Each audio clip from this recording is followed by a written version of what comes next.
Thank you for watching this video. If you like my content, please support my blog and YouTube channel by liking this video and subscribing to my channel. This short story is a work of fiction. Some characters referred to in the story are real, but the events depicted are fictional. Thank you. Chapter 1. The Now. No one saw it coming. The polls didn't see it coming. The analysts didn't see it coming. The world didn't see it coming. It's night now, and the streets of Johannesburg are empty. There's not a person in sight. That is how it is nowadays in South Africa's largest city. After 8 p.m., no one is allowed outside except the military. Anyone caught outside after 8 p.m. is immediately swept up and taken to a temporary assessment facility in Hillbrow. Not much is known about these temporary assessment facilities, except that they exist. The national news network, the South African People's Broadcasting Corporation, or the SAPBC, has repeatedly denied that any harm has come to those who have been taken into these facilities. According to them, these facilities merely aim to help those individuals to adjust to life in the new South Africa.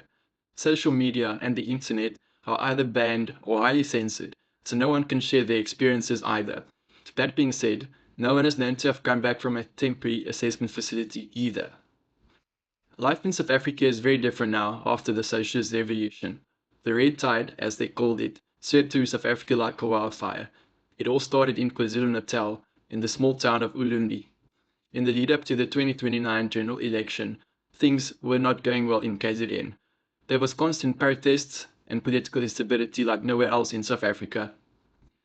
The man of the people, Jacob Zuma, passed away in the late summer of 2026. Zuma's death brought the entire country to a standstill for almost a month. His body was embalmed and taken from Pretoria to his home in Nkandla. His body has been on display there ever since, and his entire homestead has been converted into a museum. After Jacob Zuma was put in his final resting place, was when the chaos in KwaZulu-Natal started, and unbeknownst to South Africans, when the Socialist Revolution started to shape. Chapter 2. Political Turmoil. With the death of Zuma came the death of the Umkhonto we Sizwe, or MK party. Zuma was the leader of the MK party until the day of his death. Afterwards, the party descended into chaos until it ultimately disbanded in 2027.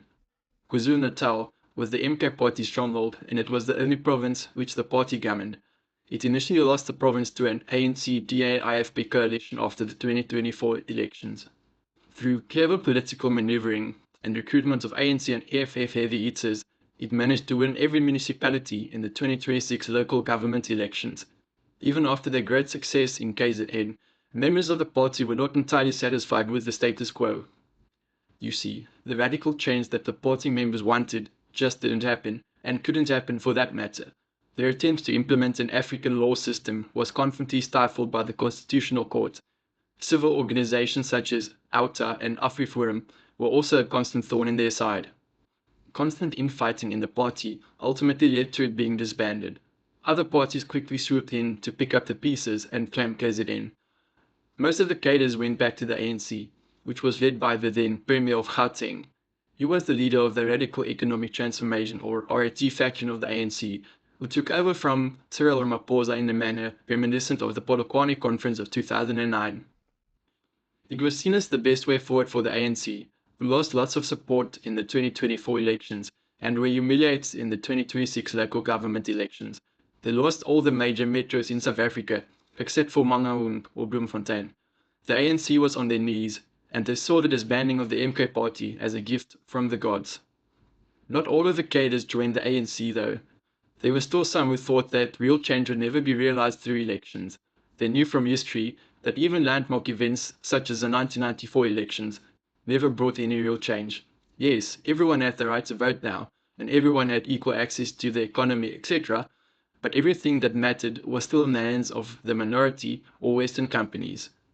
The South African Communist Party, or the SACP, also monitored the events closely, as they were in an uneasy alliance with the ANC and COSATU since the 1994 elections. They left the tripartite alliance and contested the 2026 local government elections on their own. They got no support whatsoever, and they were the laughingstock of South African politics. The SACP tall brass soon realized that they would have to ally with others to be politically relevant. For them, The disbanding of the MK party was also a gift from the gods, even though they didn't realize it at the time. One of those cadres who didn't join the ANC was the current president, supreme leader, and commander-in-chief, Comrade Ntokozo Makabela. He goes by the name Brilliance outside of South Africa. That is the name the Western media gave him for his shrewd political maneuvering. The reality is that Brutal would have been a more fitting name for our current president. Just as the world never really talked about the atrocities of Joseph Stalin after the Second World War, the world also turned a blind eye to South Africa and their supreme leader. You see, Comrade Ntokozo was not a run-of-the-mill South African politician who got involved in politics for personal gain. Chapter 3. Comrade Ntokozo. Makabela grew up in a township outside of Ulundi in KwaZulu-Natal. He was born in 1996, as South Africa was still riding a wave of optimism after the 1994 elections. His mother was a domestic worker, which is something he grew up appalled by, and his father a long-distance truck driver. His father would often bring him back small mementos from trips to Zimbabwe or Namibia. Makabela had a comparatively stable childhood, except for his father being away long stretches on the road. From an early age, he enjoyed reading and would often spend lots of time in the Ulundi library. He excelled at school and was head boy at Ulundi Primary. His excellent achievements got him a bursary to attend Michael House in 2010. His time at Michael House fundamentally changed his perceptions and outlook towards life. He often felt like an outsider, given his background and his family's social standing. He was one of few kids who came from a township, and although no one ever made him feel unwelcome, he didn't quite fit in. It was here at Michael House where Makabela felt the urge to start challenging the status quo. To him, institutions such as Michael House was just a slap in the face of all poor people. The idea that a school can charge 300,000 rand per year in school fees, which was more than his parents made in 5 years working, was just obscene, and institutions such as this elite boarding school should be abolished. He never stopped reading and considered himself a lifelong learner. Michael House had a very impressive school library, and Makabela spent most of his high school days there. He took a keen interest in philosophy, history, business, and leadership. He graduated high school with 5 distinctions in mathematics, English, history, accounting, and economics, and got yet another bursary, this time to study accounting at the University of Cape Town. In high school, Makabela never really got the chance to express himself politically. In university, however, he had the freedom to do whatever he pleased. Cape Town was always the most liberal part of South Africa, and Makabela enjoyed the freedom and diversity of the city and the university. UCT was also a hotbed of political and student activism, and he quickly got involved in Feast Must Fall and various other protests across the city and campus. He was arrested a couple of times, but no formal charges were ever laid against him. It was here at UCT where Makabela got first-hand exposure to politics, when he joined the Student Representative Council as part of the Economic Freedom Fighters, or the EFF. Makabela always spoke fondly about his early political years as part of the EFF. It was during his second semester of his first year, he studied BCom Accounting, when he attended an EFF rally as part of the Feast Must Fall movement. He was still unsure what his exact political identity was up until this point. He saw Julius Malema giving a speech during the rally, but for him, it was more than just a speech. In Malema, he saw someone with whom he could relate, and the message of the EFF struck a chord with him. Most of his adolescent years, he felt that South Africa was simply a country of the haves and the have-nots. The problem was that the majority of the country, including his parents and his entire extended family, was part of the have-nots.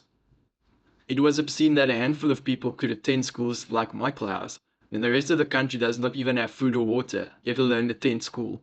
He knew deep down that he was very fortunate to attend such a prestigious school, and he needed to use his education and opportunities to effect change for himself, his family, and the country. The message of the EFF was radical. At the time, no other party was as in-your-face as the EFF. They had a charismatic leader, and they were one of the few parties that actively tried to challenge the status quo. Other parties simply let unjust events, such as racial discrimination, slide. The EFF, on the other hand, had boots on the ground and protested and occasionally rioted to get their points across. For Makabela, this was a match made in heaven. Although he did not necessarily agree with everything the party did or what their leader said, he saw political pressure being exerted by the party. In other words, he saw progress towards real meaningful change, which was all he ever wanted. Join us in part 2 of 2029, The Red Tide, for more background on Makabela, including his career and how that further shaped his life. We will also talk about the events leading up to the 2029 elections and how Makabela came to power. 2029 is a three-part series, exploring the history of the Red Tide, the impact on life of South Africans in Part 2, and the aftermath of the Red Tide in Part 3. Thank you very much for watching Part 1 of 2029, The Red Tide. If you liked this video and like my content, please consider liking this video and subscribing to my channel.